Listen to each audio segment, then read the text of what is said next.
افغانستان شهید اتل قهرمان د احمد شاه ابدالي بچی وزیر ګیلمن راځي چې دغه چې د لوی افغانستان ارمان یو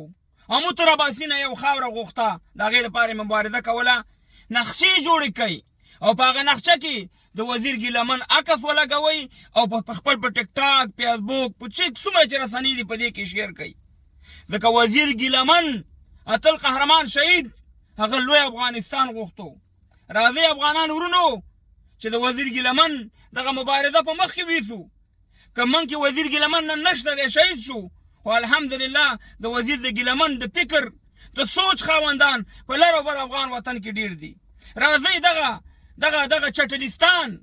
دغه کوپرستان دا د اسرائیلو مشر رور د پاکستان په نوم باندې دغه نقشې جوړې کوي او مقبوضه افغانستان خیبر پختونخوا لوی افغانستان نقشه جوړه کوي او سه مهربانه پوسټ کوي په دې باندې دشمن ته ډیر زور وردي او زه دا وایم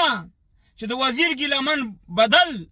ښکته پښتانه ورونه ښکته افغانان ورونه ښکته د وزیرستان ورونه دا یې وانلي نو بیا دې په لاس کې بنګړي واچوي او انشاءالله زموږ یقین دا دی چې داسې بدلې بالي د دې پاکستاني رذیل فوج نه د دې پنجابي مرتد فوج نه چې انشاءالله چې بنگلادیش کې خویتي نه پرتګونه ایستلي د 93 فوجیانو نه د کوپرستان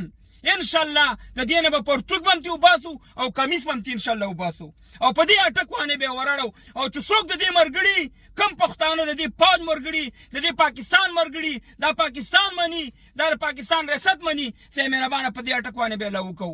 انشاءالله د وزیر ګیلمن شهادت به انشاءالله رنگ راوړي د وزیر ګیلمن شهادت به همداسې نه غورځو